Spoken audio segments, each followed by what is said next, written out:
여러분들 감사하고 또 반갑습니다. 우리 이렇게 우리 강 목사님이 사역하시는 교회 와서 보니까 너무 아름답고 너무 정말 여러분들이 소중하게 생각됩니다. 찬양이 제가 많은 성가 때 보았지만 최고의 찬양인 것 같아요. 너무 아름다운 찬양, 귀한 찬양 감사하고 여러분들 이 시간에 또한 부족하지만 말씀과 또 간증을 통해서 하나님께서 함께 하시기를 바랍니다.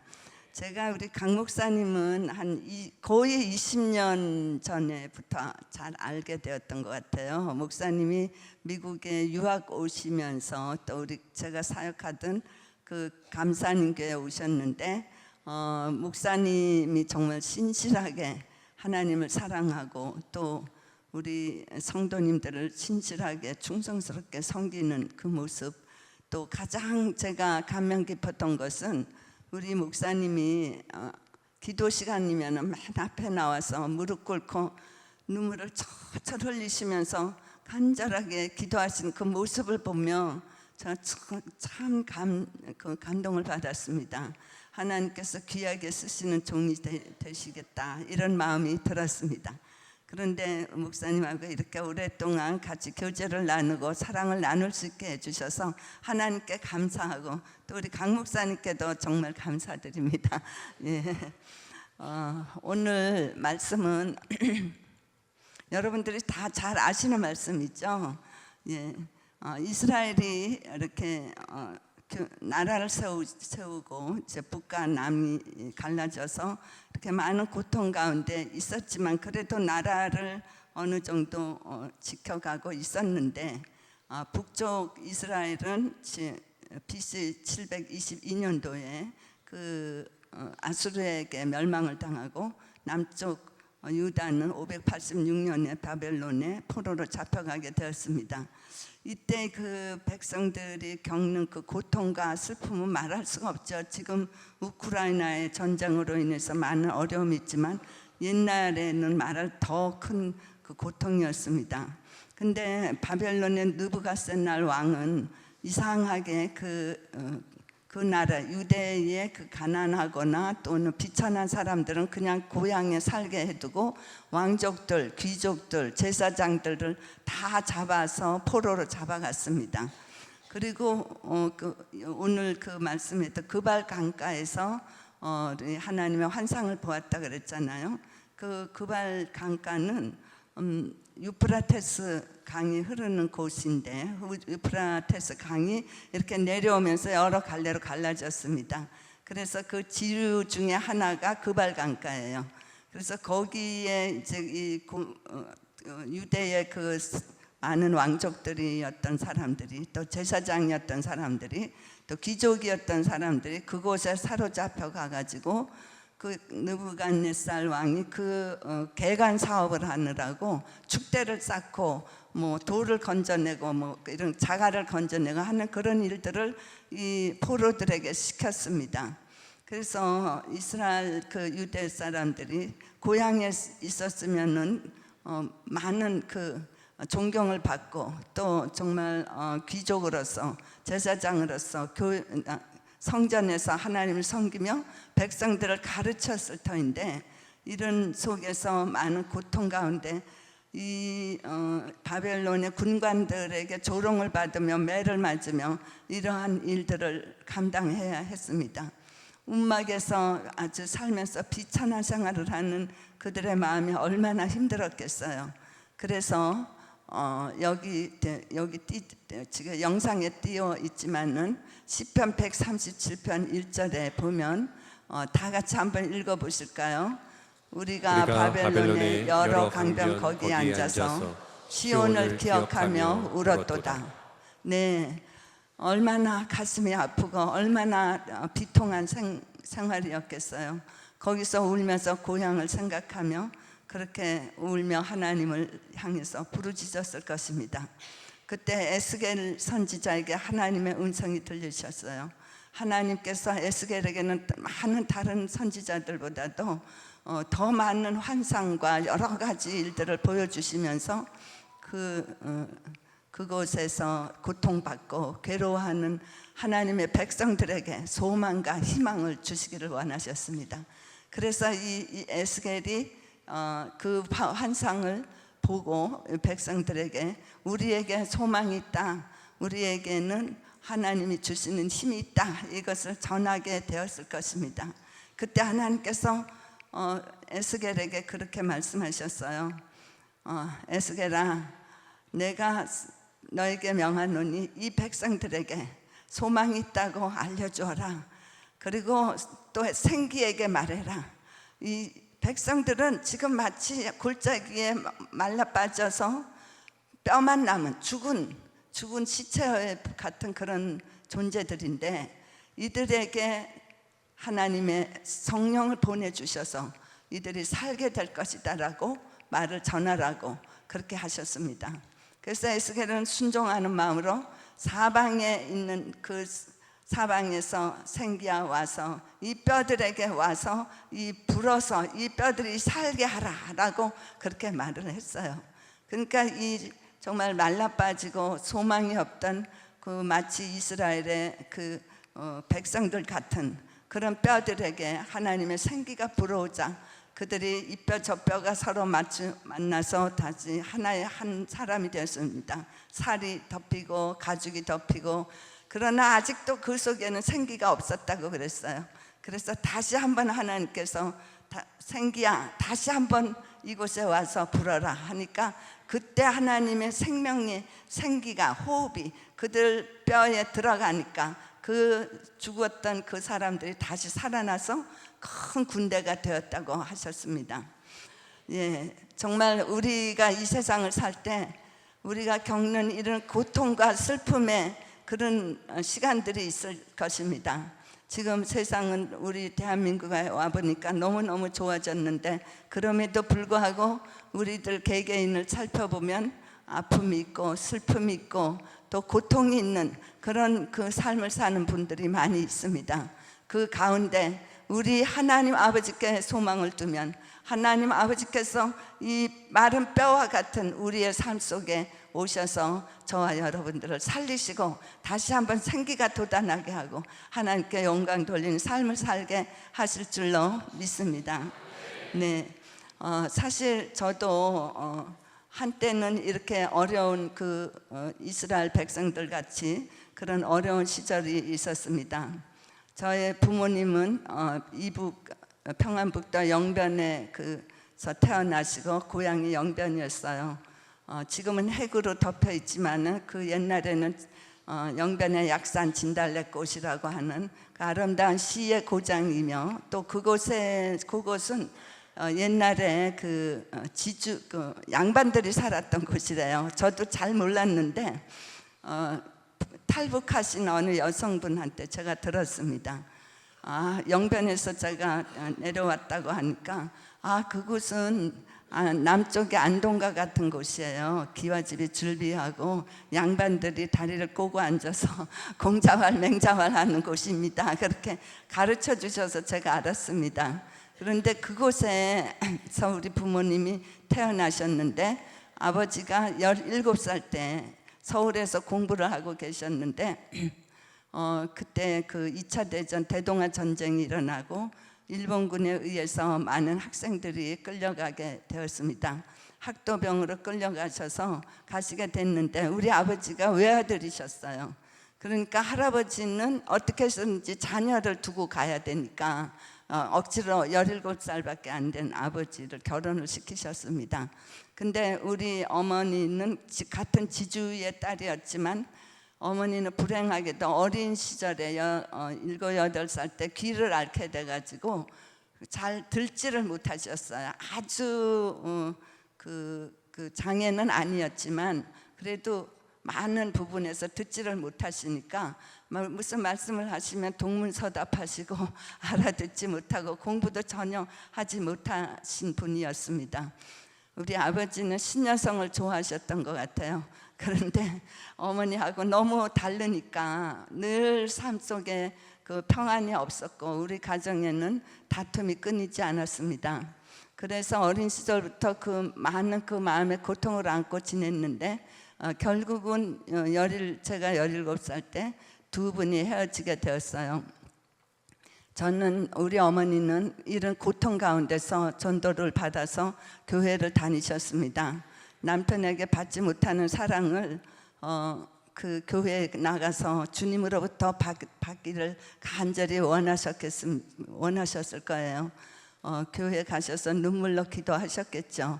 저도 우리 어머니를 따라서 교회를 다니기 시작했습니다. 열심히 다니다가 중학교 1학년 때부터는 새벽 기도를 다니기 시작했어요. 저는 새벽 기도 나가는 학생으로 학교에서도 유명했습니다.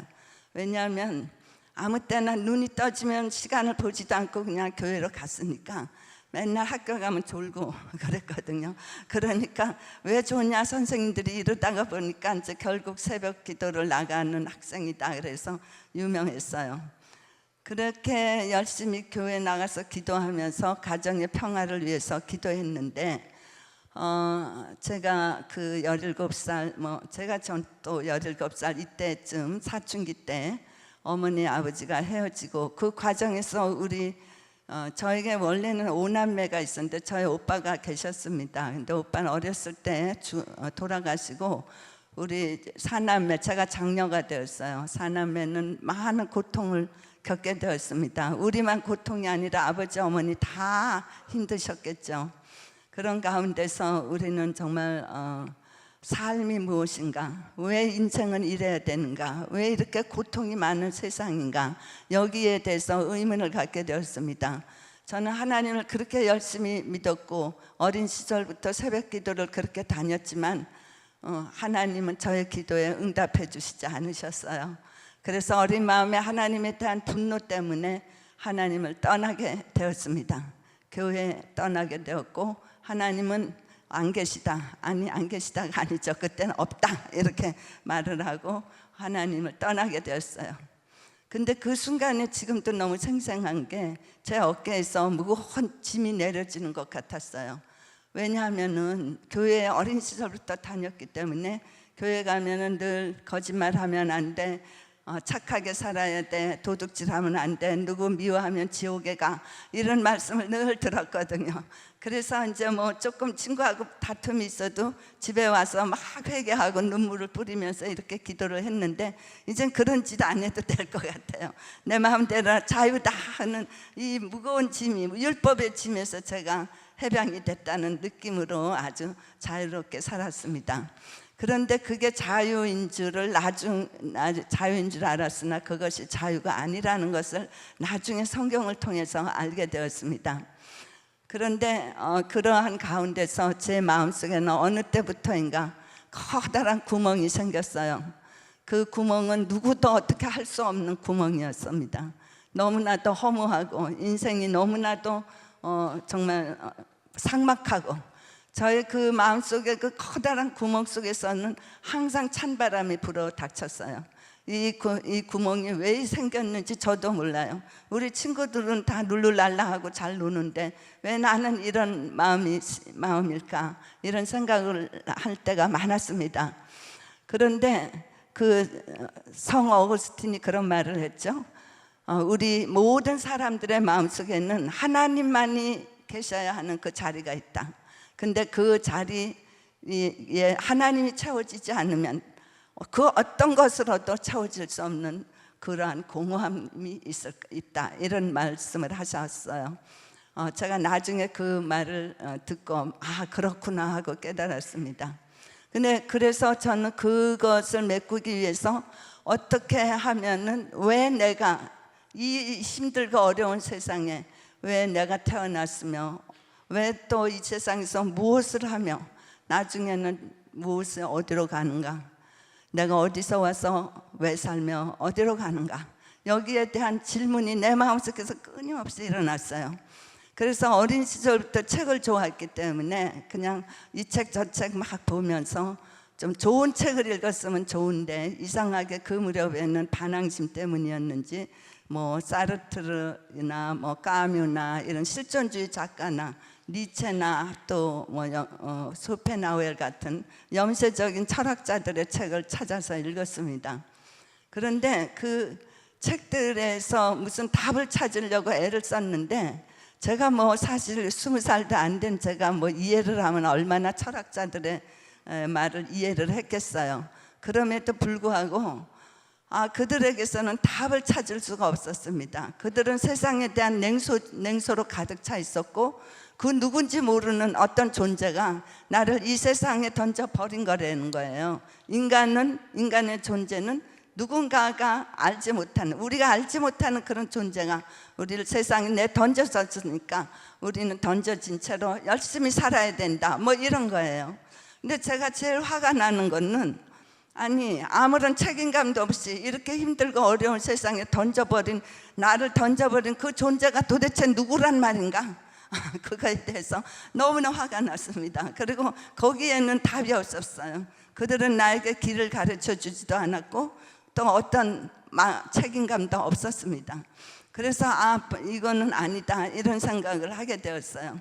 그러면서 대학을 가게 됐는데, 대학에서 이제 학교에서 참 친한 친구를 하나 만났습니다. 이 친구는 학생인데도 아주 불교에 완전히, 우리가 별명을 그 친구 보고 스님이라고 할 정도로, 도사라고 할 정도로 아주 절에 열심히였고, 그 뭐 한 번에 3,000배씩 하는 그런 절도 하는 그런 친구였어요. 그래서 그 친구한테 내가 인생의 길을 자꾸 물었더니 그 불경 책을 저한테 주더라고요. 그래서 뭐 금강경이라든가 또 무슨 다른 책들을 이렇게 줬는데, 그것을 읽어보니까 무슨 말인지 도대체 알 수가 없어요. 여러분들도 많이 들었을 것입니다. 산은 산이로되 산이 아니요, 물은 물이로되 물이 아니요, 공즉시색 색즉시공, 이러면서, 그러니까 무엇인지 아리까리하고 아름답고 신비한 말인데 그 말이 나를 살리는 말이 아니라는 것을 느꼈어요. 왜냐하면 그런 말을 계속 읽으면은 뭔가 이렇게 허공을 잡는 그런 느낌. 그래서 제가 그 책을 읽으면서 느끼는 거는 무슨 깊은 우물 속으로, 그냥 바닥이 없는 그런 우물 속으로 빠져 들어가는 느낌이었어요. 그 느낌은 정말 너무나 무서웠습니다. 나는 끝없이 추락하고 있는데 무엇인가를 잡아야 되는데, 우물벽에는 희미한 꽃들이 꽂혀 있는데 그 꽃들은 너무나 힘이 없었고, 그 꽃들을 잡으려면 나는 그냥 주르르 미끄러지고 마는 거였어요. 그래서 이건 아니다. 그리고 또 마치 궤도를 잃은 인공위성처럼 별들은 반짝이는데 내가 디뎌야 할 땅이 없는 거예요. 허공을 헤매는 느낌. 그래서 많은 그 스님들이 죽을 때는 그런 말을 한다고 그래요. 허다, 무다, 공이다. 근데 허와 무와 공을 붙잡기 위해서 인생을 살 수는 없잖아요, 어린 마음에. 그래서 이건 아니다, 이것도 아니다, 이래가지고 거기서 이제 또 나왔습니다. 그러고는 이제 또 그러면은 어디서 이 답을 찾아야 되나, 그러다가 그러면 아시아의 종교라고 하는 유교를 한번 들어가 보자. 그래가지고 또 유교에는 논어가 있잖아요. 그래서 이제 논어와 장자 같은 또 막 그런 책들을 읽기 시작했습니다. 생각할 때는 정말 그런 책들이 굉장히 어려운 것 같은데, 번역한 책들 너무 재미있게 이렇게 두꺼운 거를 열심히 읽었어요. 그런데 거기서도 답을 찾지 못했습니다. 그 책에 그거는 전체적으로는 우리가 살아가는데 필요한 지혜요, 뭐든 살아가는데 정말 좋은 책 길잡이지만, 내가 어디서 왔는지, 왜 사는지, 어디로 가는지에 대답은 없어요. 임금님에게는 이렇게 해라, 부모님에게는 이렇게 하다, 친구에게는 이렇게 해라, 이런 관계는 어떻게 해라, 이런 말은 있지만 그것이 나의 갈 길을 밝혀주는 말들은 아니더라고요. 이것도 아니구나. 그러면 도대체 어디를 가야 되나? 그러는데 대학을 졸업하고 제가 카톨릭 학교에서 교편을 잡게 되었습니다. 그래서 그 신부님에게 막 이런 질문을 했어요. 여러 가지 질문을 했는데 신부님이 이렇게 질문이 많은 사람은 처음 봤대요. 저 같은 사람은 처음 봤대요. 그런데 그분도 어떤 뚜렷한 대답을 해주시지 않으셨어요. 그럼에도 불구하고 그래도 가톨릭은 좀 다른 것보다 낫겠지 하고 이제 제가 성당에 다니기 시작했습니다. 미국에 가서 성당을 다녔는데 맨하탄에 한 큰 성당이 있어서 거기를 다녔어요. 신부님은 굉장히 훌륭한 인격자셨고 거기 콜롬비아 대학의 교수이시기도 하셨습니다. 그런데 그분이 교리 공부를 한다고 해서 가서 이제 공부를 하는데 그분이 하시는 말씀이 그래요. 우리 가톨릭은 굉장히 불교하고도 친하고 뭐 마호메교하고도 친하고 힌두교하고도 친하고 다 친합니다. 그러시더라고요. 제가 학교에 있을 때 그거를 봤어요. 스님들하고 수녀님들하고 왔다 갔다 하고 서로 설법하고 강론하고 이러면서 그런 거를 봤는데 그때는 제가 교회를 안 나갈 때니까 참 멋있게 보였어요. 와, 관용하는 교회구나 이렇게 생각했는데 그분이 그래요. 여기 하나님 산이 있으면 꼭대기에 하나님이 계시고 뭐 마호메교로 가든 뭐 불교로 가든 기독교로 가든 어디로 가든 다 하나님을 만난대요. 근데 저는 어렸을 적에 교회를 다녔잖아요. 교회 다닐 때 어린 시절부터 말씀을 공부하는 게 참 중요하다는 것을 그때 깨달았습니다. 제가 신부님께 그랬어요. 질문을 했어요. 여러 사람이 있는데 손을 들고 신부님, 성경에는 내가 길이요 진리요 생명이니 나로 말미암지 않고는 아버지께 갈 자가 없다고 하셨는데 왜 신부님 아무 길로나 가도 하나님 만난다 그래요? 그러니까 신부님이 그건 자매님이 몰라서 그럽니다 그러시더라고요. 모르면 가르쳐 주셔야 되는데 그걸로 끝이에요. 또 여러 가지 질문을 계속했어요. 그런데 그분은 다 자매님이 몰라서 그런데요. 그래서 여기가 길이 아니구나 이런 생각을 하게 되었습니다. 그래서 그때로부터 교회를 찾아다니기 시작했어요. 근데 그 당시에 1977, 8년 이럴 때 교회들이 그 당시 있던 교회는 거의 다 간 것 같아요. 근데 교회에도 그 분위기나 모든 것이 좀 성당하고 비슷했어요. 성당은 미국에서 어떻게 하고 있었냐면 미사를 빨리빨리 드립니다. 찬송가도 찬미가라 그런 찬미가 1.4절 있어도 1절만 막 부르고 그 신부님은 강론을 하시는데 마치 책을 읽는 것 같이 하시고 그것까지는 괜찮은데 빨리 지하실에 가서 한국에서 그 당시는 한국에 뭐 TV나 이런 게 안 들어올 때니까 한국에서 온 새로 나온 영화가 있습니다. 우리 빙고합시다, 놉시다. 맨날 노는 거예요. 그래서 내가 교회 가는 거는 뭐 한국 영화 보기 위해서 가는 거 아니잖아요. 하나님을 찾기 위해서 가는 거잖아요. 그런데 여기는 아니다, 이거 아니다 이런 생각이 들었어요. 그런데 교회도 비슷하더라고요. 어느 교회나 가보면 같은 비슷한 그런 분위기였어요. 그리고 이제 방황하고 있던 참에 제가 어느 날 이제 영어 공부를 하게 되었습니다. 근데 아이들이 그때 2살, 4살 뭐 이렇게 어릴 때니까 아이들을 데리고 학교는 갈 수 없는데 어디서 공짜로 영어를 가르쳐 준다 그래서 그 영어 그 교실을 가봤어요.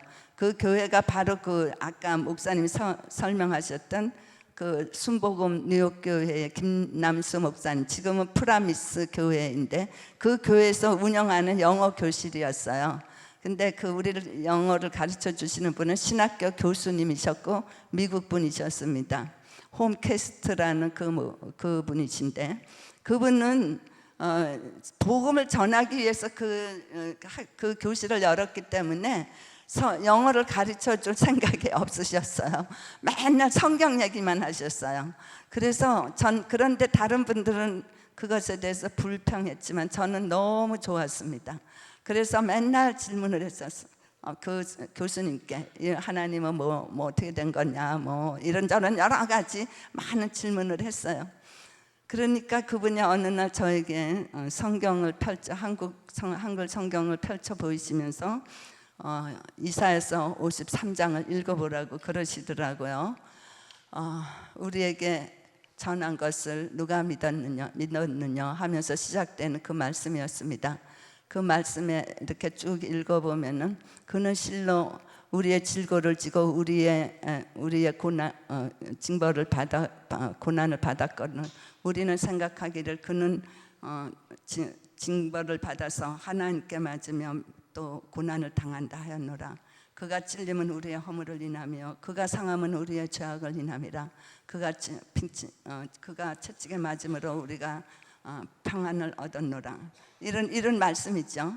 그래서 그 말씀을 읽는데 저는 예수님이 십자가에 달리신 거는 알았어요. 근데 그 십자가에 달리신 예수님이 뭐 어떻게 왜 그렇게 되셨는지는 정확하게 몰랐던 것 같아요. 그런데 그 순간에 예수님이 찔리셨어? 나 때문에 징계를 받았어?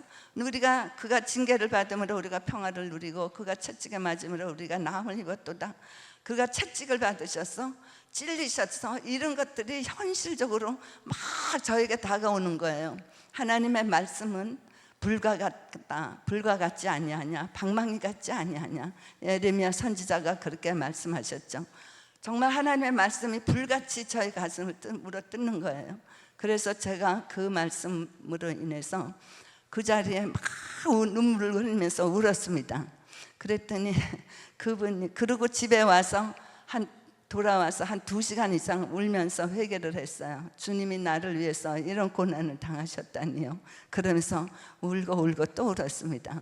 그러고는 이제 그분이 저에게 어떤 좋은 그 여자 전도사님을 소개를 해주셨어요.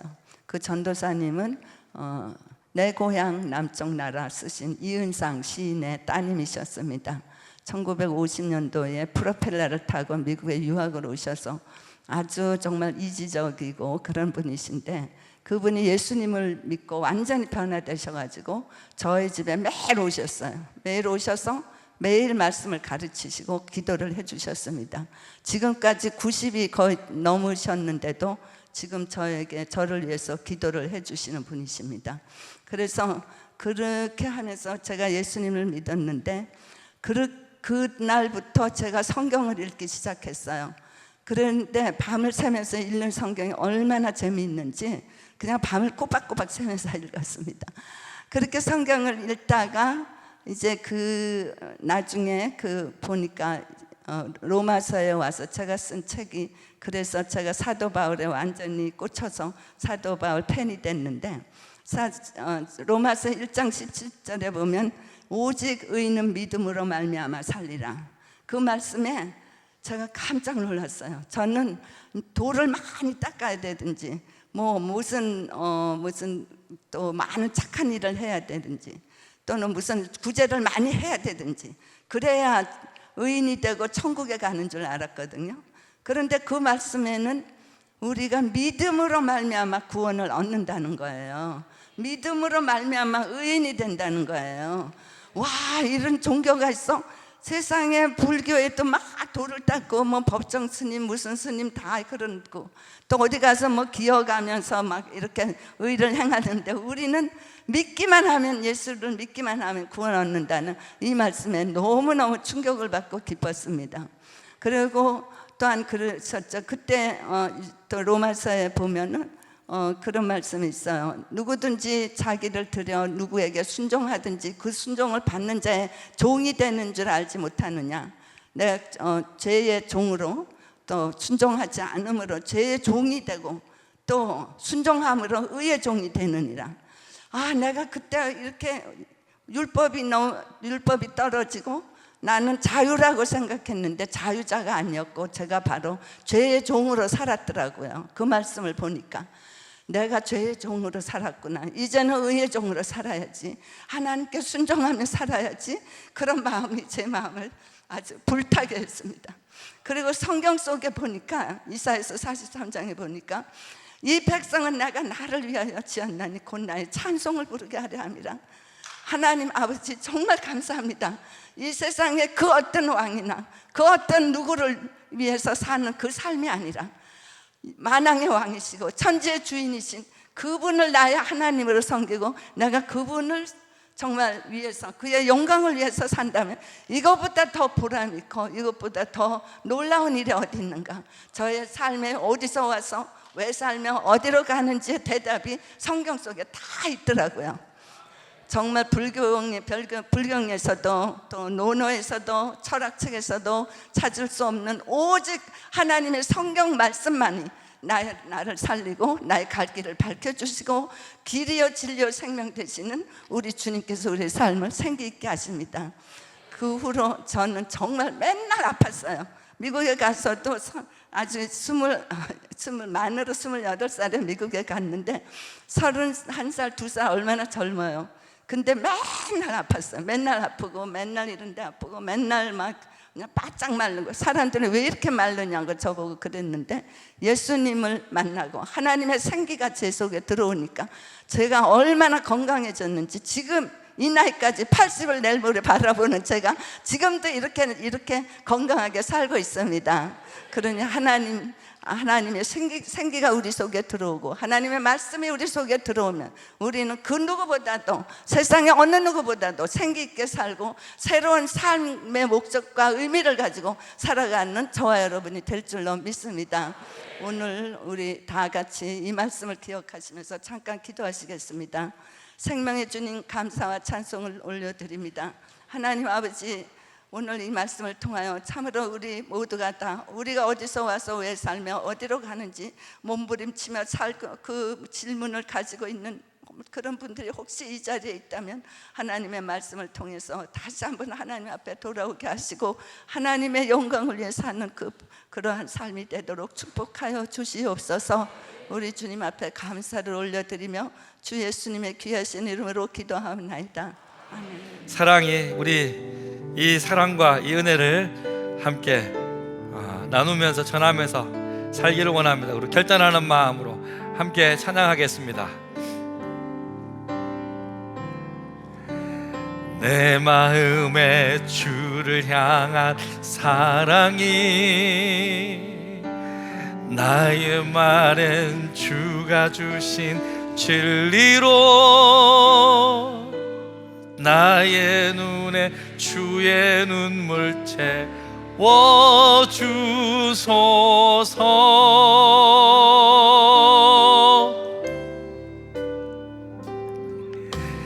내 입술에 찬양의 향기가,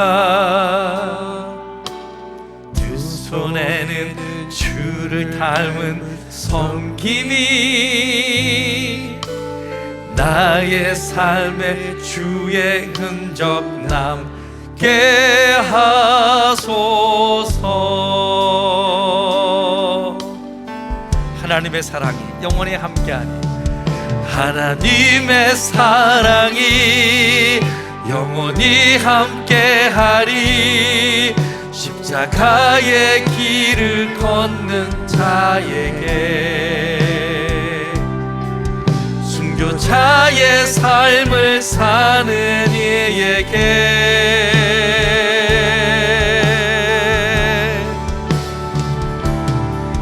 조롱하는 소리와 세상 유혹 속에도 주의 순결한 신부가 되리라. 내 생명 주님께 드리리. 하나님의 사랑이 영원히 함께하리. 십자가의 길을 걷는 자에게, 하나님의 사랑이 영원히 함께하리. 십자가의 길을 걷는 자에게, 순교자의 삶을 사는 이에게,